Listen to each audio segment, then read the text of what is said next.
I knew it! I knew it! Malas! Malas ang babae yan sa kapatid mo! Down.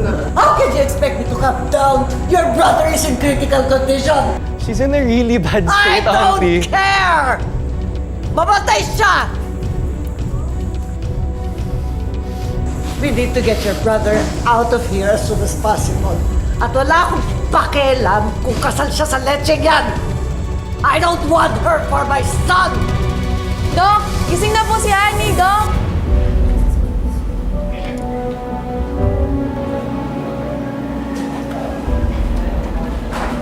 Honey?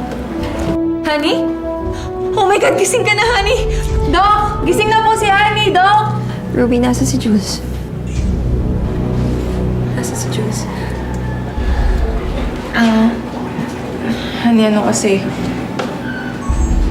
Huwag kang mabibigla, ah. Malala kasi yung nangyari kay Jules. Yung sasakyan niyo kasi warak-warak talaga siya nung natamaan kayo ng truck. Buti nga hindi ka napuruhan eh. Grabe, akala ko di ka na magigising. Sobrang alalang-alala ako. Nasaan siya? Nasaan si Jules? Nasaan siya? Kailangan ko siyang puntahan. Nasaan siya? Hindi ko kasi alam kung saang hospital siya nilipat ng mama niya eh.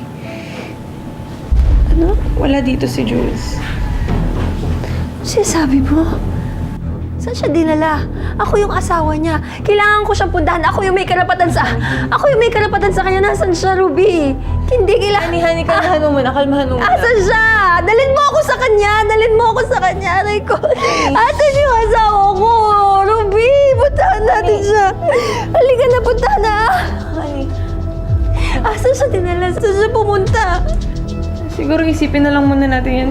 Kapag okay ka na, magpalakas ka muna, please. Hindi pwede. Siya, asawa ako. Dapat ako yung nag-aalaga sa kanya. Saan siya pumunta? Saan siya dinala? Hanapin natin siya kapag malakas ka na, okay? Nasaan siya? Kalma ka muna. Kumalma ka muna. Magiging okay din lahat. Nasaan yung asawa ko? Nasaan yung asawa ko? Hanapin natin siya, okay?